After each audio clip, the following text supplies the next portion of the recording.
It wasn't a particularly happy thought, and her heart was starting to race. She took a few slow, deep breaths to try to calm herself. Miss Maomao, feel free to close your eyes. If they try anything, Miss Chu will use her married woman appeal to get us out of it. She seemed very confident. In fact, she seemed to be looking down her nose at them. Maomao, however, wasn't eager to close her eyes. She reached into her bag and found a sewing needle and some bug repellent. They wouldn't be enough to do any serious damage, but they might set their attackers back on their heels for a moment. As it happened, though, they didn't need Chu's allure or Maomao's sewing needle. There was an audible crack, and then bandit number 1 went flying clean past Maomao. There was a noticeable crunch, and bandit number 2 collapsed to the ground, holding his arm and writhing. There was a distinct snap, and bandit number 3 went down, spitting a mix of saliva, blood, and teeth. There was no restraint. A fight in a stage play would have lasted longer. Frankly, it almost felt like too little to describe. Basin had reached for his sword, but that didn't mean he was going to use it. He took them all out barehanded, thought Maomao, flabbergasted. She took several more breaths, then came back to herself and rushed over to Basin. "Let me see your hand." Yeah." Basin, looking a little surprised, slipped off his glove and held out his hand. The fingers didn't look broken, and the wrist seemed intact. In addition to being preternaturally strong, Basin, so Maomao had heard, was less susceptible to pain than most people. It meant he could sometimes injure himself with his displays of strength. I don't understand it. After all those terrible noises, she would have expected the person administering the beatings to at least have hurt their hand. There had to be some reason Basin was completely unharmed. She took his glove and soon discovered the explanation. Outwardly it was made of wool and looked quite soft, but it felt heavy. There was some kind of metal inside. Basin's brute strength combined with a weighted glove was almost enough to make her feel sorry for the bandits. Speaking of the bandits, Chu was flitting from one to the next, tying them up. Then she tied all 3 of them together before putting up her feet and wiping the sweat from her brow with a sigh. "What are we going to do with them?" Maomao asked. Her question was innocent, but Chu replied, "What are we supposed to do with them?" "We can't take them with us. We'll leave them here. When we get to the village, we can ask someone to come get them." She didn't seem to care very much. "I don't like this, though," Basin said, folding his arms and furrowing his brow. "I know what you mean," Maomao said, for once finding herself feeling the same way he did. What if the men were eaten by a wolf or something while the travellers were on their way to the village? It was hardly outside the realm of possibility. "I don't think I'd sleep well knowing I'd been a part of that, even if they are crooks." Basin walked over to the bandits and took one of them by the arm. Then there came another unpleasant crack. Oof! Apparently what Basin hadn't liked was the possibility that the bandits might escape. A couple of them wet themselves as he mercilessly snapped each of their arms. He'd presumably chosen their arms and not their legs so that they could walk when they were being taken to prison. "Never realized I was the nice one," Maomao thought. She looked at the bandits and mentally urged them to give up their life of crime. Their journey was quiet after that. I thought there might be more bugs. Oh well, there were a few. They were travelling across the plains after all. It was hardly a swarm, though. She just spotted a grasshopper popping through the grass now and then. Maybe we didn't have to worry about a plague after all. If there weren't so many grasshoppers in the western capital, things would be perfect. They caught up with Lahan's brother and his potatoes around the time they reached the next resting point. Maomao couldn't guess why, but a duck was atop the horse pulling the wagon, quacking out orders. "Jofu, you're here too. Quack." The duck flapped down from the horse's head the moment she saw Basin. Her eyes seemed to sparkle, and Maomao swore she saw a blizzard of flower petals behind her. "I tried to leave her at the mansion, but she insisted on coming with," Lahan's brother said. Maomao had originally given him the duck, so she couldn't really complain. "I have to admit I've grown quite fond of her," Lahan's brother said, clearly smitten. "She's very intelligent and very helpful. She gladly eats bugs." "Sounds like you had a nice, quiet trip," Maomao said. "Some people hadn't encountered any bandits." "What? You've always been peevish, but now you're downright prickly." She took exception to Lahan's brother's tone, but decided to indulge him with an explanation of what had happened. "We were attacked by bandits. They really have those out here?" Lahan's brother asked, and the blood drained from his face. Now that's how a normal person would react. As she savoured Lahan's brother's response, she looked at Chu. Chu had been unconcerned by the attack and seemed downright used to being threatened by criminals. At the very least, Chu wasn't surprised. It was like this was all somehow part of the plan. Lahan's brother's party consisted of one wagon full of cargo, Lahan's brother himself, 2 sturdy-looking soldiers for guards, 3 farmers probably there to help as well as 2 local guides, and 1 duck. Maomao was no logistician, but 2 guides seemed like one more than they needed. Maybe one of them was supposed to be with us. Come to think of it, Chu had dodged her question about having a local guide. They set off again after this second break. It turned out the village was very close. Modest houses were arranged on either side of a river, and the surrounding area was peppered with trees and farm fields.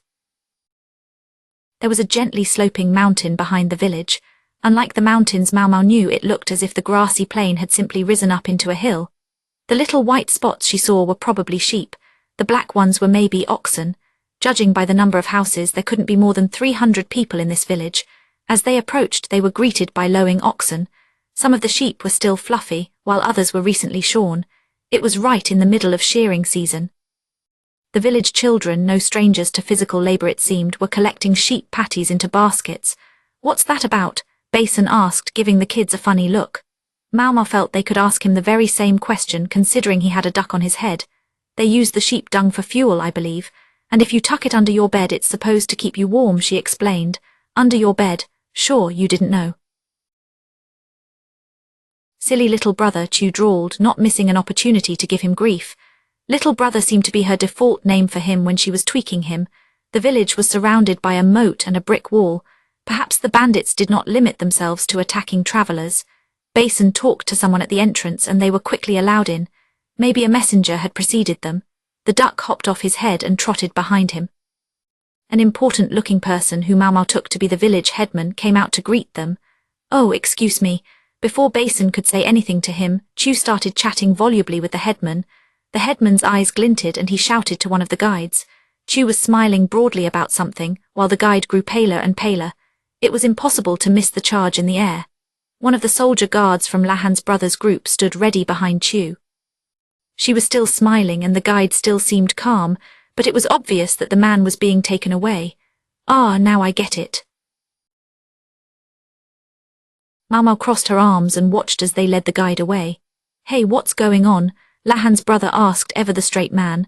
"I suspect they want to ask him for a discount. He promised us a safe route and yet we were attacked by bandits." "Okay, but is it really fair to take it out on him?" "That's a fair question, but it sounds like this was the guide's special road. It was guaranteed to be perfectly safe. They even paid extra to learn about it. That's silly. There's nothing but grass in every direction. It's not the guide's fault they let him dupe them. He was right about that." Maomao was making it all up, saying whatever came to mind. Talk of bandits was too stimulating for Lahan's brother, so she changed the subject. While they talked, Basin went up to the headman. His duck followed behind him like a faithful dog. After the two conversed for a while, Basin came over to Maomao. "The headman is going to show us somewhere we can stay tonight." "All right." "I appreciate your help," Lahan's brother said politely to Basin. He was the son of a distinguished household, even if it didn't seem that way. He had been raised with proper manners.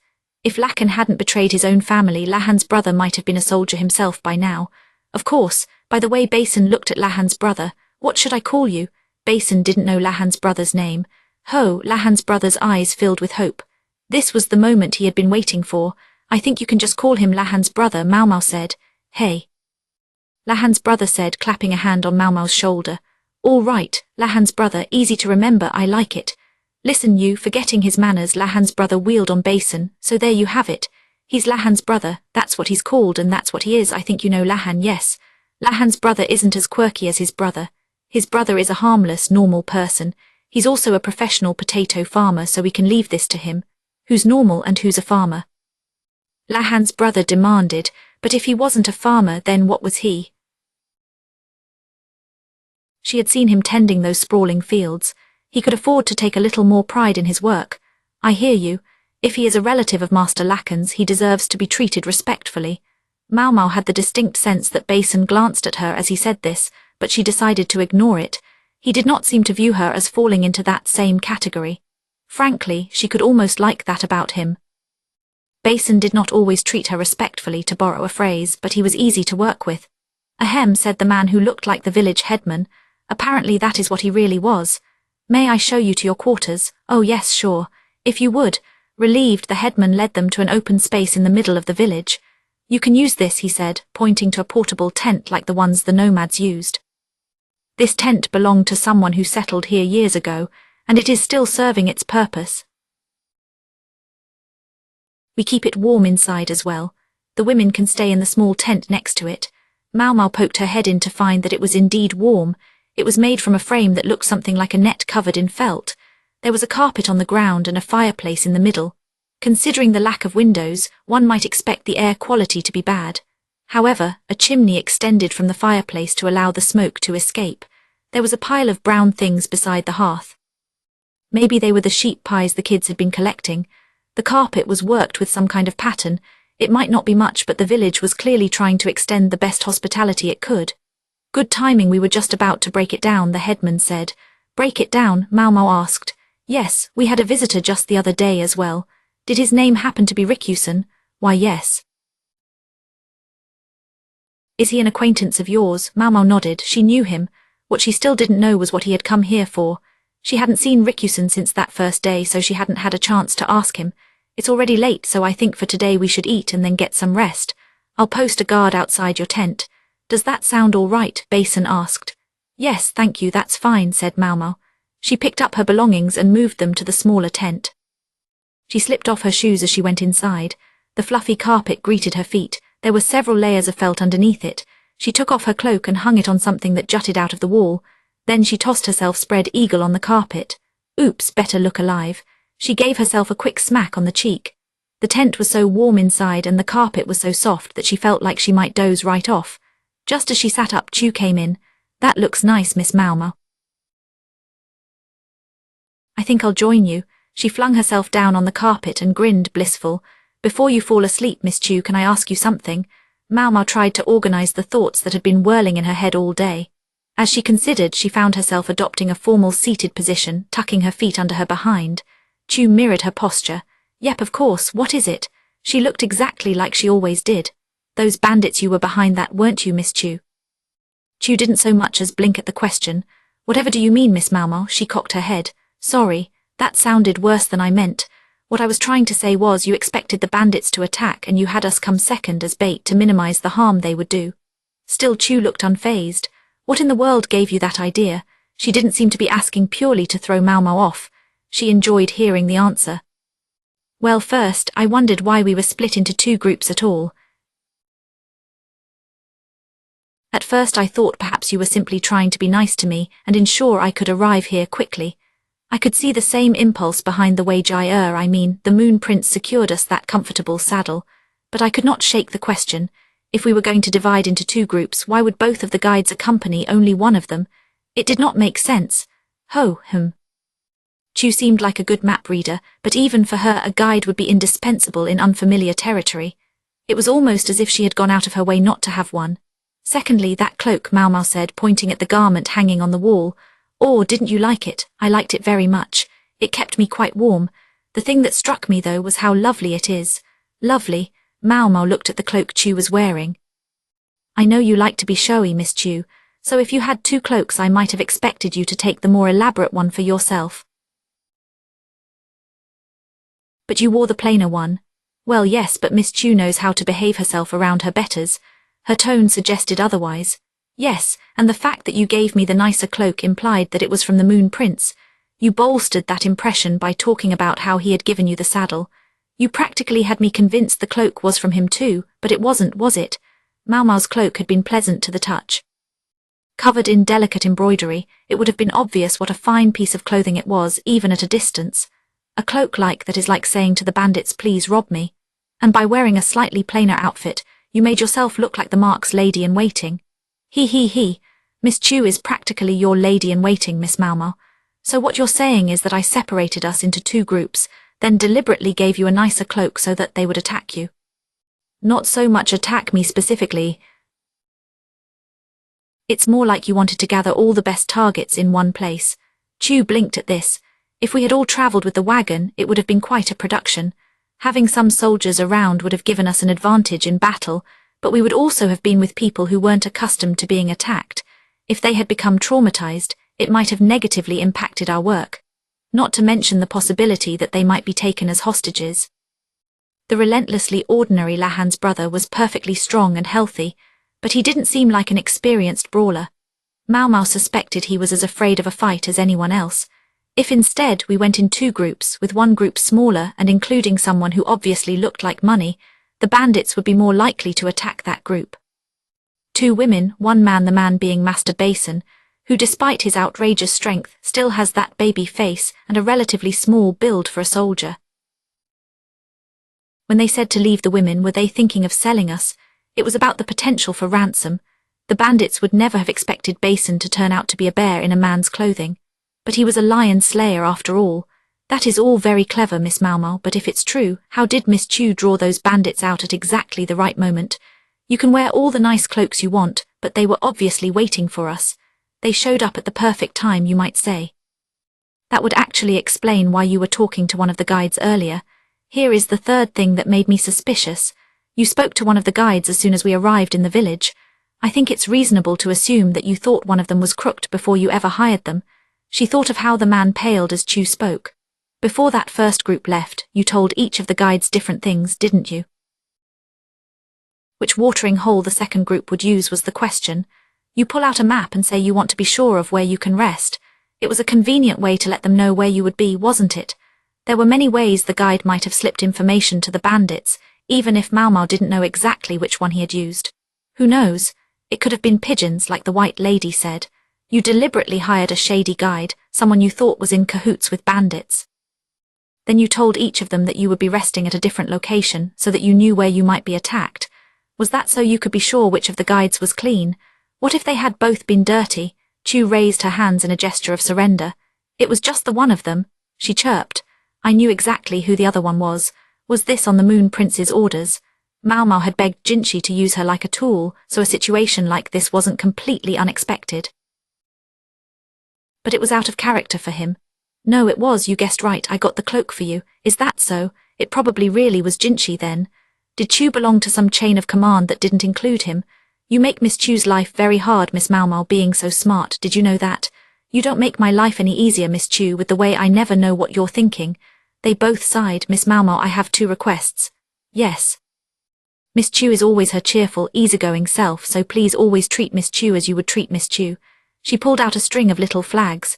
Shoop, I'm not sure what that means, but okay. Maomao took the string and let it dangle from her fingers, unsure what else to do with it. In that case, Miss Maomao, Miss Chu has one other request for you, and it comes with a question. Yes, what made you think that that lovely, expensive cloak might not have come from the Moon Prince? She seemed genuinely curious. I just thought that if he gave me something like that, it would have been of fine make but more subdued. More practical, is that all? That's where we are right now. Jinshi had started to understand Maomao's preferences. Chu narrowed her eyes and looked to the entrance of the tent. Terribly sorry to disturb you, a woman said from outside. Yes, come in, Maomao said, and there was a rustling of felt. Excuse me, said a middle-aged woman peering in. She was holding reins. I've brought 3 goats as you asked. What would you like me to do with them? Great, thank you. Chu pressed some coins into the woman's hand. She must have asked for these animals before coming to the tent. Is she planning to take those goats home? If she just wanted to eat them, it would be cheaper to buy some that had already been killed and butchered, and she wouldn't need 3 of them. Between the goats and the duck, they were on their way to having their own farm. Chu took the goat's reins and dug through her luggage until she came up with a heavy-looking bag. What's that? It's salt. We're not near the ocean, and you can't get rock salt around here, so salt is a treasured commodity. One of our goat friends happens to love. And what is this salt for? Maomao couldn't imagine where Chu was going with this. Chu grinned, negotiating with the goats and the salt. Miss Chu is a pacifist, you see. She likes to do things the quiet way when she can. I'm sleepy, but I've got to take care of a job. You just rest your poor, tired self, Miss Maomao. Chu twirled back toward the entrance of the tent, and then she was gone, goats and all. Chapter 7, The Farm Village, Part 2. Lahan's brother stared fixedly at the earth. He reached down to check how it felt, and even put a bit of it in his mouth, then spat it out again. What do you think? Maomao asked, watching him work. A farmer's day started early. The sun was only just cresting the horizon, but Lahan's brother was already up and about. Maomao had been so tired she couldn't actually sleep well, and then she'd heard the sounds of the farmers up first thing in the morning. They were in the fields of the farming village, where they had arrived the day before. The previous night they had asked the headman for permission to come out here, so here Lahan's brother was without further ado. Wheat was beginning to sprout in the field. Maomao wondered if the sheep and goats would eat it. However, other than when they were put out to pasture, the animals were safely ensconced within a fence, so maybe it would work out. I think the soil is all right and they keep it watered well. If anything, one could wish for slightly poorer soil around here. Is it better if the soil isn't as nutritious? Chu asked, poking her head over. And to think she hadn't gone to sleep earlier than I did last night.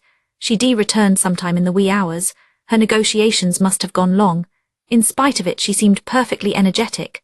Maomao figured it was best not to ask what exactly she had been negotiating about. Chu had insisted Maomao treat her the same way she always did, so Maomao kept quiet.